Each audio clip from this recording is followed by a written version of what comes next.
Welcome back to the QB Film Room podcast here, October 28th, Friday. The Los Angeles Rams. Okay, Jared Goff. He goes number 1 overall. He has yet to play at all, okay, thus far in the regular season.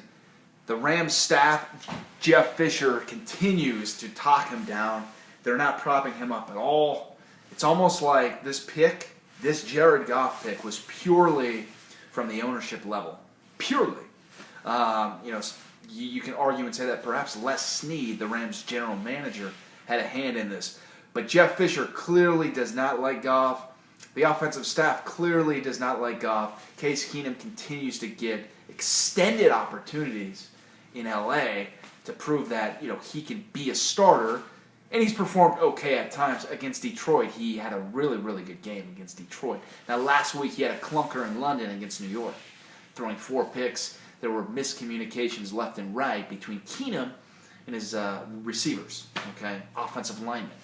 But, I think it's evident Case Keenum is not a starting quarterback in the National Football League at all. But he has been afforded the opportunity to play. He's a backup, okay? There's a place for Case Keenum in the National Football League as a backup. But it's just very, very perplexing, the fact that Goff continues to get the cold shoulder from the Rams.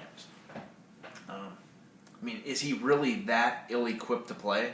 Is he really lacking in multiple areas? Well, if he is, why'd you take him to number 1 overall? It's I understand that there was going to be a transition. I was one of the people who thought that Goff would have a transition, and that he was not going to just walk in there and be a starter or be good. Okay, there was a certain level of adjustment period with Goff, much more than, say, a Carson Wentz. Even a Dak Prescott, I thought that Dak would probably transition at a greater clip than Jared Goff. But the fact that he hasn't even received an opportunity and it's week 8 and the Rams are out of contention really tells me something. Sean Mannion also, he's a viable quarterback. I believe he may be better than Keenum. He's not getting a chance to play.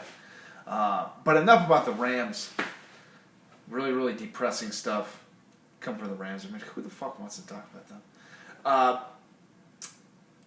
I don't want to talk about Blake Bortles because he's horrible. He continues to just be inconsistent. Yeah, he puts up some solid numbers, but he just continues to be marred with inconsistency and horrible mechanics.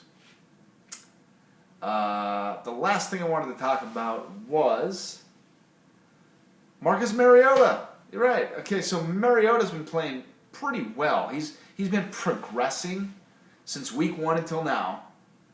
So over the course of the past 6 or 7 weeks, he has been legitimately progressing each and every week. Right? So, and it culminated last night in a Pro Bowl type performance where his completion percentage was off the charts. He was 18 to 22, 240 yards, 2 touchdowns. But the pace, the rhythm, and the comfort and the poise that Mariota showed last night was unbelievable. That's the best he's looked possibly in his entire career. And you can say, yeah, it's the Jaguars. They're not all that good. But still, Mariota was crisp with his passes. He was throwing on time. He was just in total command of the Tennessee Titan offense last night. And it underscores Tennessee's offensive coordinator, Tennessee's offensive approach, how they're bringing Mariota along. Okay, they are a model. They are a model for young. The Titans, the way they're bringing Marcus Mariota along is textbook.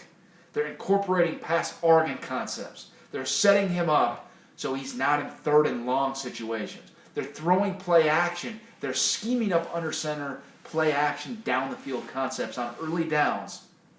Okay, with terrific route combinations, with terrific route design, route combinations for Mariota to see the field, have the reads to find, and then Mariota is the one putting the ball in the right spot. Okay, so it's a lot of different variables coming together for Tennessee right now. They're clicking on all cylinders, and Mariota continues to shine in Nashville.